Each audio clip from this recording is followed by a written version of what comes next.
기도하겠습니다. 사랑과 은혜의 하나님 아버지, 오늘도 저희를 새벽에 불러주셔서 잠든 영혼을 깨우시고 우리 호흡 주시고 기도의 자리로 인도해 주시니 감사드립니다. 주님께서 베풀어 주신 은혜가 아니면 한순간도 살 수 없는 인생임을 고백하며 이 아침에 저희의 눈을 열어 주님을 바라보게 하시니 감사드립니다. 간밤에 우리를 지켜주시고 또 아침마다 새 은혜와 새 공유를 베푸시는 하나님, 오늘도 이 하루의 걸음을 주님 안에서 주님 앞으로 나아가게 하심을 감사드립니다. 하나님, 우리의 마음이 때로는 연약하고 흔들리지만 다시 주님 앞에 무릎 꿇고 기도하게 하시니 오늘 우리의 힘으로 하루를 시작하는 것이 아니라 하나님의 은혜로 하루를 여는 주의 백성들 되게 하여 주시옵소서. 어떠한 형편과 상황 속에서도 우리의 마음이 땅으로 떨어지지 아니하게 하시고 주님을 바라보는 눈이 흐려지지 않도록 붙들어 주시기를 간절히 원합니다. 하나님 아버지, 이 나라와 민족을 불쌍히 여겨 주시옵소서. 분열과 갈등으로 상처받은 이 땅을 십자가의 사랑으로 덮어주시기를 간절히 원합니다. 하나님, 위정자들이 하나님을 두려워하는 마음을 주셔서 불의와 타협하지 않고 공의와 진리로 이 나라를 이끌어가게 하여 주시옵소서. 가난한 자, 소외된 자, 억눌린 자들을 돌보아 주시고 하나님, 저 북녘 땅에도 자유와 평화가 임하게 하여 주시옵소서. 하나님, 주님의 몸된 교회를 위하여 기도드립니다. 영화교회를 사랑하시고 이 땅 가운데 세워주신 하나님, 이 교회가 이 시대의 빛과 소금의 사명을 온전히 감당할 수 있기를 원합니다. 성도 한 사람 한 사람이 말씀 위에 굳게 서서 흔들리지 않는 믿음으로 나아가게 하시고 서로 사랑으로 하나 되게 하시고 이 교회가 정말 세상의 유혹과 시험 속에서 거룩을 지켜내는 믿음의 사람들로 세워지게 하여 주시옵소서. 특별히 담임 목사님을 붙들어 주시옵소서. 말씀을 준비할 때에 성령의 깊은 깨달음을 허락하여 주시고 기도할 때에 하늘문을 여시는 은혜를 주옵시고 육신의 건강을 지켜주시며 마음의 평강을 부어주셔서 맡겨주신 귀한 사명을 넉넉히 감당할 수 있도록 붙들어 주시옵소서. 주님, 이제 9월부터 시작된 2학기 성경 공부 모임과 구역 모임을 위하여 기도합니다. 모이는 모든 자리에 성령의 임재가 충만케 하시고 말씀이 풀어질 때에 우리의 마음이 뜨거워지게 하시고 삶이 새로워지는 은혜를 경험하게 하여 주시옵소서. 구역이 모일 때마다 그 가운데 주님의 사랑이 넘치게 하시며 지체가 아플 때에 함께 울고 지체가 기뻐할 때에 함께 즐거워하는 진정한 생명 공동체 되게 하여 주시옵소서. 하나님, 우리의 자녀들을 기억하여 주시기를 원합니다.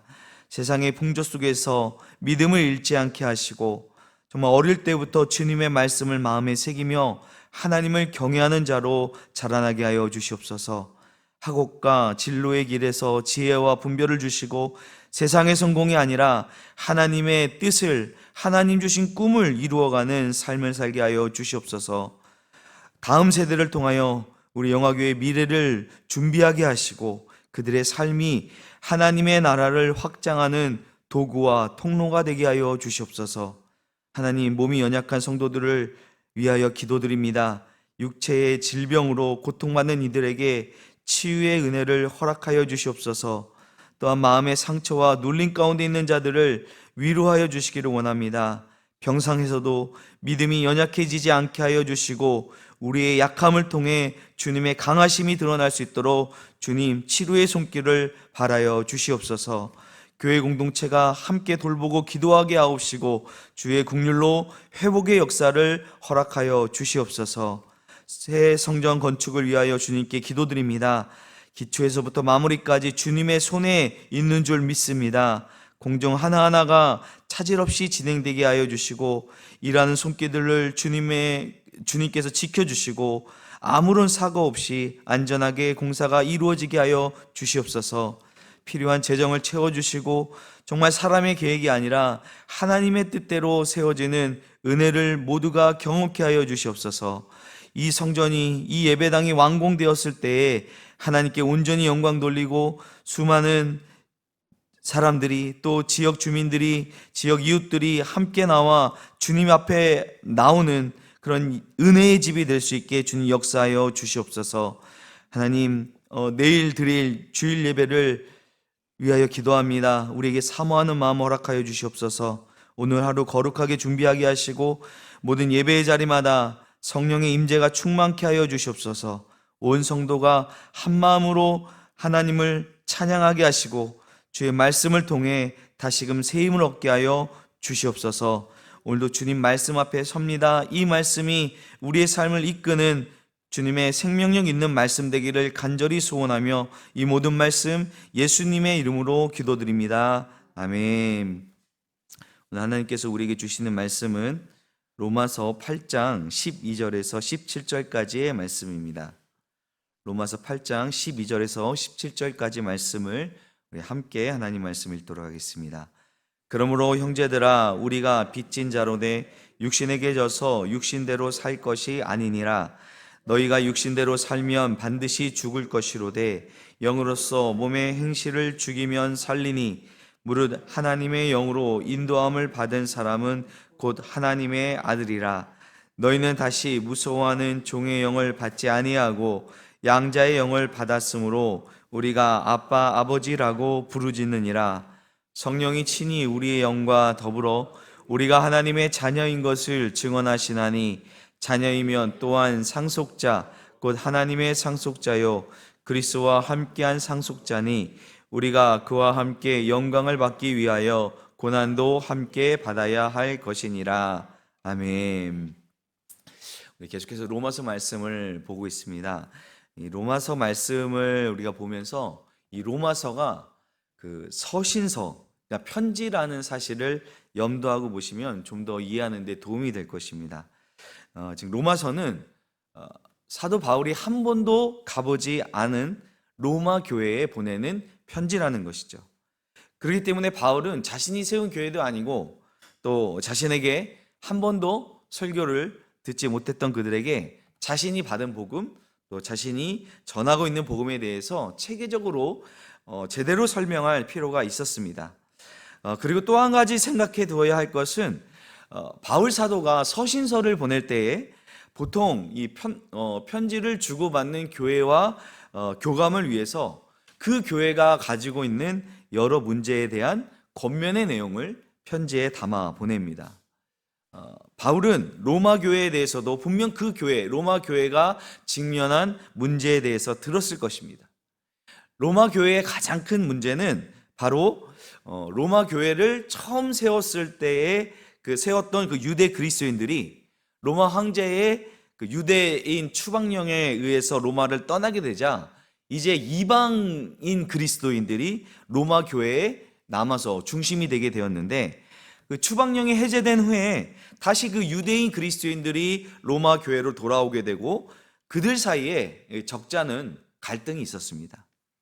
자, 유대인들이 볼 때는 율법을 지키지 않고 예수님을 알지 못했던 때의 그 예전의 모습대로 살아가는 이방인들을 보면서 그 모습이 못마땅해했고, 또 이방인 그리스도인들을 볼 때에는 역시 그 율법에 얽매여서 자유하지 못했던 그런 유대인들의 모습을 보면서 그 유대인들을 정죄했을 것입니다. 자, 이러한 로마 교회의 갈등에 대해서 바울은 자신이 전하는 복음으로 문제를 해결하고자 이 로마서를 기록하여 보낸 것이라는 사실을 기억해야 합니다. 그래서 이 바울은 로마서 1장에서 과연 복음이 무엇인지, 그리고 그 복음의 능력에 대해서 선포하고 2장부터 5장을 통해서는 유대인이나 헬라인이나 모든 사람이 하나님 앞에 다 죄인이고 오직 하나님께서 허락하신 한 의이신 예수 그리스도를 믿음으로만 의롭다함을 얻을 수 있다라고 선언합니다. 그리고 그 복음이 율법으로부터 우리를 자유롭게 하고 또 죄로부터 복음이 우리를 자유롭게 함을 이제 로마서 6장 7장에서 설명했습니다. 자, 율법으로부터의 자유는 유대 그리스도인들을 향한 메시지였고 죄로부터의 자유는 이방 그리스도인들을 향한 메시지였겠죠. 물론 바울이 이렇게 분명하게 구분해서 메시지를 전한 것은 아니었겠지만 분명 듣는 입장에서는 이 말씀은 우리에게 주시는 말씀이구나 하는 것을 느꼈을 것입니다. 자, 이제 8장에서는 그렇다면 율법으로부터, 죄로부터 온전한 자유를 누리기 위해서는 그것이 우리의 의지나 우리의 노력만으로 가능한 것이 아니라 하나님의 영이신, 그리스도의 영이신 성령께서 우리에게 오셔야지만이 우리를 율법으로부터, 죄로부터, 다시 말해 이 육신으로부터 온전한 참 자유를 얻을 수 있음을 선포하고 있습니다. 어제 우리는 이제 더 이상 우리가 육신을 따라 살지 않고 하나님의 영이 우리 안에 거하시면 그 영의 인도하심을 받아서 그 인도하심을 따라 살아가면 우리는 이제 하나님께 속한 그리스도의 사람이다 라는 말씀을 함께 나눴습니다. 자, 우리의 영은 예수 그리스도를 통해 이미 하나님께 의롭다함을 얻었습니다. 하지만 우리의 몸은 여전히 죄의 영향력 아래에 있기 때문에 죽을 수밖에 없지만 우리의 이 죽을 몸도 우리가 예수를 죽은 자 가운데 살리신 영, 곧 성령께서 우리 안에 거하실 때에 그리스도 예수를 죽은 자 가운데 살리신 자 하나님께서 우리의 죽을 몸도 살리실 것이라고 약속해 주셨습니다. 이게 어저께 우리가 마지막 읽은 말씀입니다. 오늘 우리가 읽은 본문에서는 그렇다면 이제 하나님의 영으로 인도함을 받은 사람은 어떻게 살아야 하며 또 어떠한 존재인지를 다시 한번 분명하게 말씀해 주고 있습니다. 먼저 12절 말씀을 함께 보면 그러므로 형제들아 우리가 빚진 자로 돼 육신에게 져서 육신대로 살 것이 아니니라.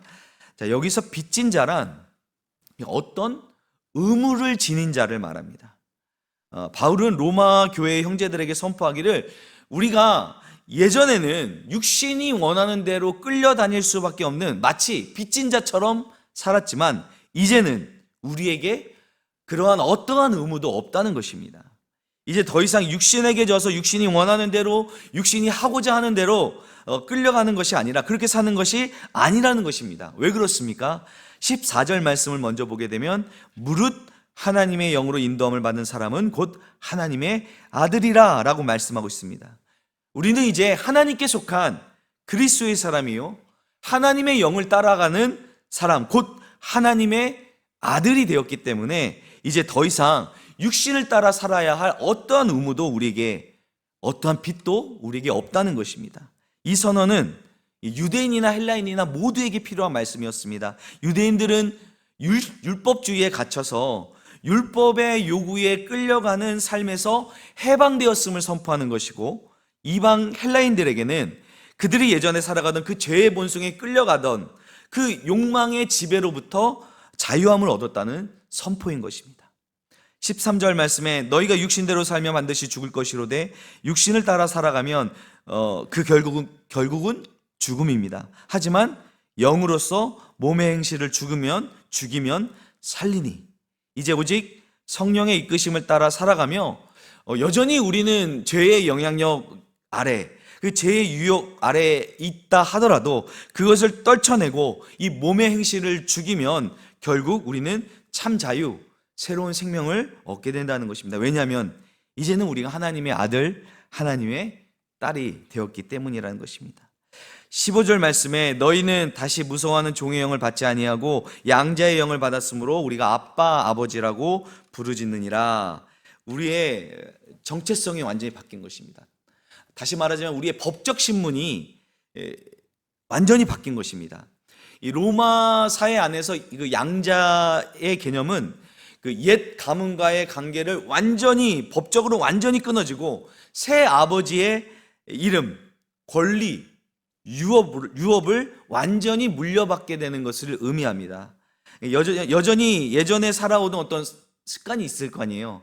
또 그 어떤 삶의 방식이 남아있을 수는 있지만 그러나 우리의 법적 신분은, 우리의 정체성은 이미 하나님께 속한 하나님의 양자로 바뀌었다는 것이죠. 그것을 분명하게 이야기해 주고 있는 것입니다. 이제 너희가 다시 두려움에 이르게 하는 종의 영, 예전에 율법에 얽매여 자유함을 얻지 못한 채 두려움 가운데 살아가던 그때 그 시절, 또 예전에 죄에 얽매여서 죄의 본성을 따라 죄가 이끄는 대로 또 죄책감 가운데 시달리던 그때가 아니라 이제는 양자의 영을 받았기에 우리가 하나님께 속한 하나님의 자녀가 되었으므로 이제는 우리가 하나님을 아빠, 아버지라 부를 수 있다는 것입니다. 여기서 재미있는 것은 이 아빠, 아버지라는 표현에서 아빠는 당시 그 이스라엘 사람들, 유대 사람들이 사용하던 아람어이고요. 아버지라는 표현은 이방인들이 사용하는 헬라어로 표기를 한 것입니다. 그러니까 유대인이나 이방인이나 모두 하나님의 양자로 하나님의 자녀로서 하나님을 아빠라, 아버지라 담대히 부르며 나아갈 수 있게 되었다는 것이죠. 16절 말씀입니다. 성령이 친히 우리 영과 더불어 우리가 하나님의 자녀인 것을 증언하시나니. 그렇다면 우리가 하나님의 자녀인 것을 어떻게 확증할 수 있습니까? 우리가 그렇게 혼자 주장한다고 되는 것입니까? 유대 그리스도인들에게는 율법을 내가 다 지키지도 않았는데 내가 어떻게 하나님의 자녀가 될 수 있을까? 이렇게 생각이 들지 않았을까요? 또 이방인 그리스도인들 역시 우리는 유대인도 아닌데, 우리는 아무런 혈통도 없는데 우리가 하나님의 자녀가 될 수 있을까? 때론 이런 의심이 들 수 있지 않았겠습니까? 그런데 바울은 우리 영과 더불어 친히 누가 우리가 하나님의 자녀인 것을 함께 증언해 주신다고 하고 있습니까? 친히 성령께서. 원어를 보게 되면 이게 강조형 어순을 사용하고 있다고 합니다. 그러니까 바로 그 성령께서 직접 이런 뜻을 가지고 있습니다. 내가 하나님의 자녀가 되었다 하는 것이 나 스스로 만들어낸 감정이나 혼자만의 선언이 아니라 성령 하나님께서 우리의 영과 더불어 함께 우리가 하나님의 자녀인 것을 증언하여 주신다는 것입니다. 여기서 이 함께 증언한다는 이 동사는 한 번만 그냥 어디 나와서 한 번만 증언한다는 그런 개념이 아니라 지속적으로 계속 함께 증언하시겠다는 그런 의미입니다. 이 놀라운 은혜이죠. 이제 마지막 17절 말씀을 보게 되면 자녀이면 또한 상속자 곧 하나님의 상속자요 그리스도와 함께한 상속자니 우리가 그와 함께 영광을 받기 위하여 고난도 함께 받아야 할 것이니라. 우리는 성령의 인도하심을 따라 하나님께서 우리에게 열어주신 유일한 구원의 통로이신 예수 그리스도를 믿음으로 의롭다함을 얻고 하나님의 자녀가 되었습니다. 하나님의 자녀가 되었다는 것은 또한 하나님의 상속자가 되었다는 것을 의미합니다. 바울은 아무래도 이 로마 교회에 보내는 편지이다 보니 로마 사회의 이 양자 제도를 아주 충분히 활용하여서 설명을 하고 있습니다. 이 로마 사회에서 양자로 입양되면 곧바로 법적인 어떤 법적 상속권이 주어졌다고 합니다. 하나님의 자녀가 되었다는 것이 현재의 신분의 변화일 뿐 아니라 미래의 유업을 보장받는 약속이라는 것입니다. 우리는 이제 하나님의 상속자로서 하나님의 유업을 받을 자인데 누구와 함께 받는다고 나옵니까? 그리스도와 함께 하나님의 유업을 받을 자가 되었습니다. 유업을 받을 자가 되었다는 것은 단순히 그에게 유산이 분배된다는 의미를 넘어서 그의 양자됨으로 온전히 그 가문의 사람, 그 식구가 되었다는 뜻입니다. 그렇기 때문에 유산을 얻기 위하여서가 아니라 그 가문의 사람으로서 가문의 가치와 명예를 지키고 충성을 다하는 것입니다. 다시 말해서 그 가문의 삶을 사는 것입니다. 우리는 하나님의 가문이 되었기에 하나님 나라의 가치와 명예를 지키고 이제 하나님께 충성되이 살아가야 하는 것입니다. 예수 그리스도께서 우리에게 하나님의 자녀로 사는 것이 무엇인지, 하나님의 나라의 가치와 명예를 지키며 충성되이 살아가는 것이 무엇인지를 분명하게 보여주셨습니다. 예수님께서 걸어가신 그 길은 십자가의 길이었지만 예수님께서는 그 십자가 너머에 있는 부활의 영광을 바라보시고 기꺼이 순종하셨습니다. 우리가 그리스도와 함께 상속자가 되었다는 것은 그 예수 그리스도께서 얻으신 영광을 함께 얻기 위해서는 예수 그리스도께서 걸어가신 그 고난의 길도 함께 걸어갈 수 있어야 한다는 것입니다. 함께 영광을 얻기 위하여 함께 고난도 받아야 한다는 것입니다. 여기서 중요한 것은 이제 함께라는 것이죠. 우리가 결코 혼자가 아니라는 것입니다. 성령께서 우리 안에 계시고 우리를 인도하여 주십니다. 우리가 육신에 따라 살지 아니하도록 우리가 하나님의 자녀답게 살아가도록 우리를 이끄시고 우리를 도와주십니다. 사랑하는 여러분, 우리가 하나님의 자녀답게 살아가는 이유는요, 단지 우리의 결심과 노력 때문이 아닙니다. 하나님께서 이미 우리를 하나님의 자녀로 삼으셨고, 또 우리로 그 사실을 의심하지 않도록 성령께서 친히 우리 영과 더불어 하나님의 자녀인 것을 계속해서 증언하고 계십니다. 우리가 실패할 수도 있고 또 때로는 연약해질 수도 있지만 하나님은 결코 우리를 다시 종으로 돌려보내시지 않습니다. 우리가 넘어질지라도 그때조차도 성령께서 우리 안에 함께 계시고 다시 우리를 일어나도록 붙들어 주십니다. 이제 우리가 더 이상 두려움이 아니라 이러한 확신과 담대함으로 하나님을 아빠, 아버지라고 부르며 나아가는, 오늘도 이 확신 위에서 살아가는 저 여러분 되시기를 주님의 이름으로 축원드립니다. 기도하겠습니다. 사랑의 하나님, 우리를 죄와 사망의 권세에서 건져주시고 하나님의 자녀 삼아주심을 감사합니다. 성령께서 우리 안에 거하시며 우리가 하나님의 자녀인 것을 함께 증언하여 주시니 감사드립니다. 이제 육신을 따라 살아가는 것이 아닌 성령의 인도하심을 따라 살게 하시고 그리스도와 함께 영광을 바라보며 자녀다운 삶을 살아갈 수 있도록 도와주시옵소서. 감사드리며 예수 그리스도의 이름으로 기도드립니다. 아멘.